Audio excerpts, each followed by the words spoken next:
Maxine Lampy has been dealing with inequality her whole professional career. In the early 1970s, Maxine Lampy was just starting out her career as a teacher. At the time she started working, her husband was still in graduate school and was not able to contribute to the household income. Because she believed she wasn't getting the income she deserved as the sole provider of her family, she went to school administration to try to convince them that she deserved to be paid just as much as the men in her position were making. School administration told her that because her husband is in graduate school, she was not the head of the household and that they would not be increasing her pay. They told her that she had enough money. She felt strongly about this and rallied for equal pay for women, although nothing changed then.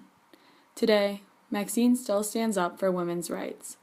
As a retired teacher, Maxine still participates in research about pay differences between men and women.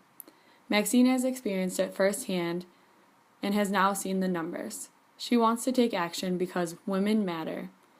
The problem we are going to discuss today is inequality for women. Not only is this happening in the workplace, but it is happening everywhere, and it is starting early. Today, we are going to discuss the causes, effects, and solutions to this issue. Women are faced with workplace discrimination throughout the United States. Women make up nearly half of the workforce. They are the equal, if not the main breadwinner in 4 out of 10 families. According to the Institute for Women's Policy Research, in 2013, female full-time workers made only 78 cents for every dollar earned by men, a gender wage gap of 22%. Because of the unequal pay, women are not given a fair and equal opportunity and are faced with more hardships when raising a family. Women are being sexually violated on college campuses in the United States. Illinois State University student Maureen Dillon has experienced this last year during her sophomore year. She had just left a party on Broadway Avenue with a male she had met in a class a few months prior. She wanted to return to her dorm in Watterson Towers, but he convinced her to take a walk on Constitution Trail. Her phone had low battery. After walking for a while, he pushed her down on a bench. She grabbed her phone and texted friend Jamie Lee, "My phone is going to die. I think I'm going to be raped." Jamie was unsure if this was a joke, so she called Maureen, but her phone had died. Jamie contacted the police immediately, and after the police interviewed people from the previous party, they retrieved the boy's name and called him. The police asked for the location of the two and went to the destination. Maureen's pants were ripped in the front when police arrived. Sexual violation needs to be fixed on college campuses because not all women can speak up for themselves. Now that we've looked at some of the causes of women's inequalities in the United States, let's explore some of the effects from these causes. The pay gap has some serious effects on women and their families everywhere. In 2013, women working full-time, year-round, typically had lower earnings than men. Women's lower wages hurt women and their families who rely on their earnings for all or part of their income. These lower earnings have a serious impact on the economic security of more than 7.3 million families headed by working single mothers. Could you give this folder to Mark? Sure. Thank you. Hey, can you give this folder to Mark? Oh, Mark's right there. I know. Thanks for doing all of the job that you're paid to do. Hey, Mark. Hey, Allison, can you give me those reports we talked about? Oh, yeah. I can get you roughly 4 out of 5 of the reports. Why not all 5? You tell me. So, before we adjourn, does anyone have anything to add? Oh, I've actually noticed that in the most recent research, the most important thing that we can do.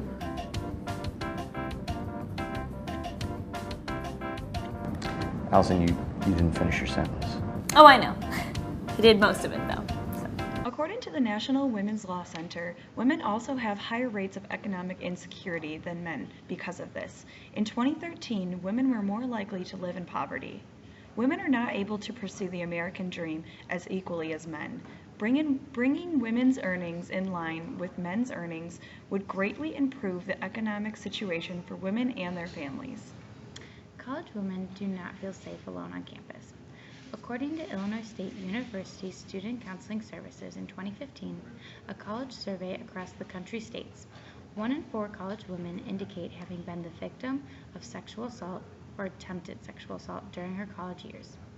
We've been conditioned our whole lives to not get raped. My dad put me in martial arts. My mom gives me knives and pepper spray, and despite the fact that I like that stuff, it's mostly for anti-rape. We're told by society, never walk alone at night, never walk down an alleyway. If you think you're being followed, make 3 right turns, because that means they just went in a circle. Never run upstairs if you're being chased, because then you can get trapped. Don't stop if you see a car seat on the side of the road. Hey, here's some nail polish that'll help you identify date rape drugs. Sport this adorable yet fierce keychain so you can gouge someone's eyes out. And on and on and on. Women should not be afraid to walk alone on campus at night, which impacts their social, work, or academic activities. There are now programs targeted towards college women to help prevent workplace discrimination from happening to them.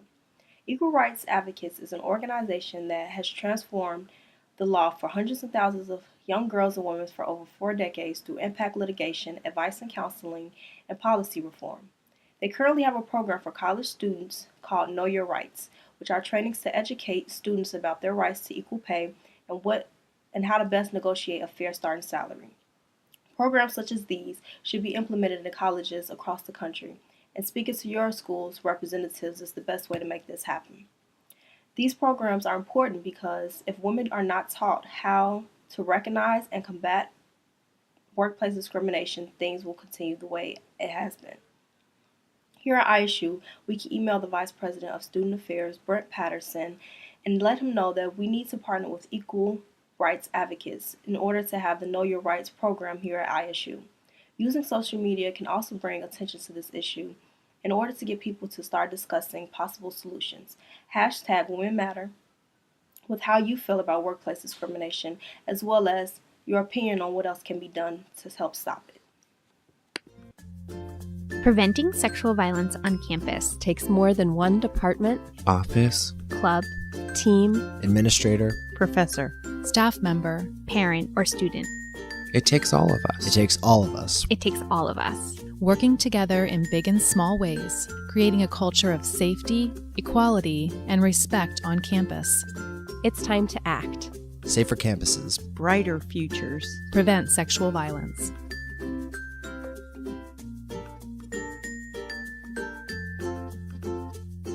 Sexual violence towards women on college campuses, raising more awareness is the first step to fixing this problem. This month of April is Sexual Assault Awareness Month. The goal of SAAM is to raise public awareness about sexual violence and to educate communities on how to prevent it. The SAAM 2015 campaign provides resources on campuses about sexual violence prevention. Through workshops about the definition of sexual assault, its impact and how to respond to disclosures, campus policies, and where to find local resources, and individuals' capability of preventing violence and promoting safety increases. The SAAM campaign is looking to get as many people as involved by encouraging people to attend local SAAM activities in the community or by planning an event which they provide in detail on their website. Get connected through social media to raise awareness with the hashtag SAAM. They also encourage supporting the local Rape Crisis Center, which for Bloomington is YMCA's Stepping Stone program. Acts as the one we talked about today are just a few examples of existing gender inequality in our world. In this speech, we told you about the causes of women's inequality, the issues women face such as lower pay in the workplace and sexual violations, and some solutions that we can use to help solve this issue. Gender inequality is an intolerable act that prevents women from realizing their rights and respect that they deserve as human beings. Advocates for gender inequality emphasize the importance of raising awareness of the severity of violence and discrimination against women as a key to eliminating inequality. Therefore, it is important that you too become actively aware of the gender inequality that is a part of our society so that you too can join the fight to eliminate this bias. As Emma Watson says in her speech on September 20th for the He for She campaign, ask yourself, if not me, who? If not now, when? Thank you.